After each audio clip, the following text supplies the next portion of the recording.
The 2011 Final Four is set.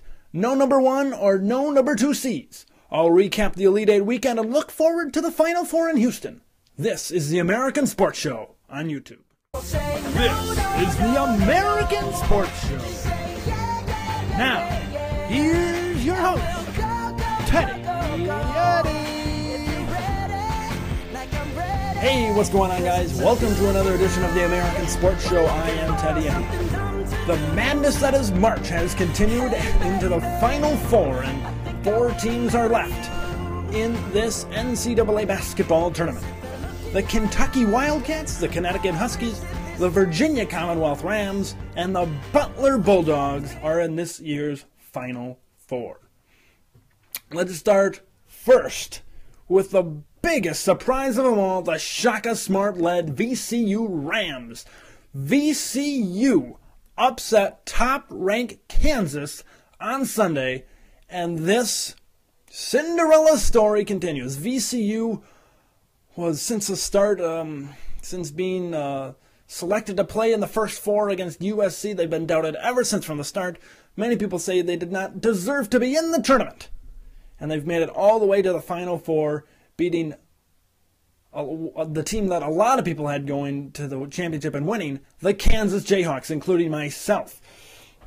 Now, from the start of that game, Kansas underestimated VCU from the start. VCU got out to a great lead, and really they never looked back. In the second half, Kansas pulled to within 3 or 4 a couple of times, but then VCU came back with a run of their own, and time just ran out on the Jayhawks season. Now, a lot of speculation is what Markieff and Marcus Morris will do next season. A lot of people have the juniors headed to the NBA.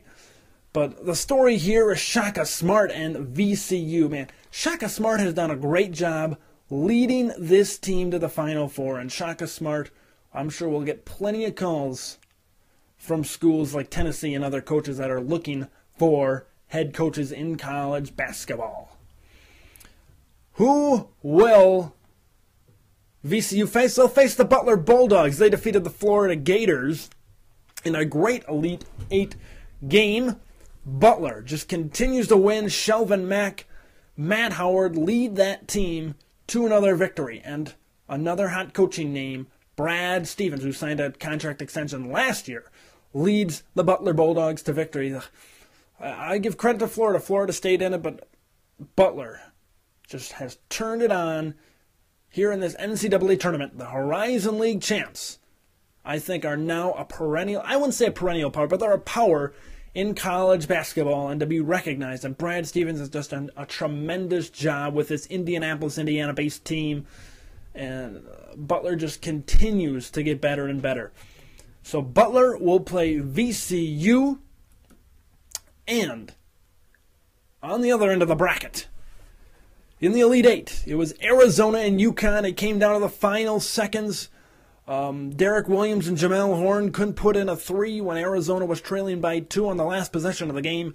And Kemba Walker, who came up with big shots all game long, leads the Connecticut Huskies to the Final Four as Jim Calhoun returns to the Final Four of college basketball. This is a team led by Kemba Walker, of course, that is very dangerous and very good. They're a lot, in my opinion, they're kind of like Butler, where you think you can beat them, but you just can't. You know, you don't know what's going to happen. You don't know how the game is going to end, but you're probably not going to beat them. They just got that. They got it as a team, and they have the it, and that really propels them to victory. UConn, you know, they suffered run. Derek Williams and Arizona went on runs in that game, but Sean Miller's Arizona Wildcats could not pull out the victory. And give credit to Sean Miller. He's done a great job getting Arizona back on the college basketball map. In the other one, it was the most anticipated, I believe, Elite 8 matchup, and that was between the North Carolina Tar Heels and the Kentucky Wildcats. Brandon Knight, the freshman for Kentucky, leads them to another victory. But Harrison Barnes and Roy Williams just couldn't get the job done. It was all Kentucky in this one. And the story about Kentucky is really they are missing a player in Enes Kanter. They've missed him for the whole season because Enes Kanter was a professional. I don't know if he was professional, but he received compensation in Turkey. And because I think he received money in compensation, he was ineligible to play this season. So he's a very talented 7-foot player out of Turkey. He's expected to go as a lottery pick in this upcoming NBA draft. So Kentucky should be a lot better than they actually are. But John Harrelson in the middle has done a great job filling in for Kanter. And Kentucky is a team that's very dangerous. And who knew that Kentucky would be sitting here with this team rather than last year's team with John Wall and DeMarcus Cousins and Eric Bledsoe? Who knew? But that is March Madness at its finest. Looking ahead to the matchups, an early look at these matchups. Here, take a look at Harrelson inside. I think he'll have the advantage inside for Kentucky. Kemba Walker and Brandon Knight. I think Kemba's got a little bit more experience. Connecticut is on a roll. You know, they won 5 games in 5 nights to win the Big East, and now they're on a roll in the NCAA tournament. I like the early prediction. I like Connecticut in that game. But, you know, things can obviously change, and Kentucky can play well as well. You know, Terrence Jones also on that Kentucky team. I think that's going to be a great matchup to watch. On the other side of the ball, you got Butler, and you got VCU. 2 teams that just can't seem to let one go and let one go in the loss column. But Shelvin Mack and Matt Howard, I think. But you take a look at how VCU shot the ball, came out, and how energetic they were. This is, if nothing else, it's going to be a fun game to watch. 2 underdogs the whole way. Can you imagine VCU playing in the national championship? No one even expected them to be in the tournament. This is the definition of a Cinderella story, and it's really, really great to watch. And Butler has just risen to the occasion again in the month of March.